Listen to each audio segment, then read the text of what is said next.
నెలాఖరు వస్తే మందులు కొనుక్కోవాల్సిన పరిస్థితి, ఆరోగ్యపరంగా వైద్య ఖర్చులు పెరిగిపోయినాయి. వాళ్ళు ఇచ్చిన హెల్త్ కార్డు మీద చూడటానికి వైద్యులు నిరాకరిస్తున్నారు. ఎందుకంటే ఆ హెల్త్ కార్డుకి వాళ్ళు రీపేమెంట్ చేయటల్లా. ఒక్కొక్కళ్ళు ఫోన్ చేస్తారు, మా ఇంట్లో సరుకులు అయిపోయినాడు ఒకళ్ళు, డయాలసిస్ చేయించుకోవాలని ఒకళ్ళు, అనేక రకాల ప్రాబ్లమ్స్ అన్నమాట. నేను చాలాసార్లు చెప్పాం, మీ 9 రత్నాలతో పాటు 10వ రత్నంగా మమ్మల్ని భావించండి, మేము ఓల్డ్ ఏజ్లో ఉన్నాం, ఈ జీవిత చరమాంకంలో ఉన్నాం అని చెప్పి అనేక సార్లు అనేక విజ్ఞప్తులు చేసామండి. అయినా కూడా ఎటువంటి స్పందన లేదు. అసలు 1వ తారీఖు అనేది మర్చిపోయాం. ఎంప్లాయీస్ దాదాపు 199 మంది మర్చిపోయారు.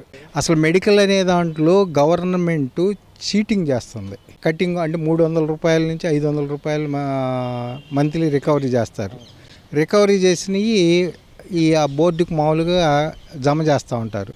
అసలు గవర్నమెంట్ తరఫున మాకు ఫెసిలిటీ అనేది జీరో. పెన్షన్ రాకపోతే ఒక అడుక్కునేవాడి కంటే హీనంగా బతుకుతాడు. నేను అది అక్షర సత్యం. ఫ్యామిలీ పెన్షన్ అంటే కంపల్సరీగా ఆధారపడతారు. అంటే భార్య భర్త పోయిన వాళ్ళు ఉంటే కొడుకు మీద కూతురు మీద దగ్గర ఆధారపడి వాళ్ళు ఉంటారు. ఉన్నప్పుడు వాళ్ళకి ఏంటంటే ఆ పెన్షన్ పడి ఇస్తేనే వాళ్ళకి మొదలు పెడతారు. వాళ్ళు బాగా ఇబ్బంది పడుతుంది. పెన్షన్ పట్టించుకోవట్లేదు, ఎప్పుడో సరిపోతుంది అన్నట్టు లెక్కలు ఉన్నట్టుగా కనపడుతుంది.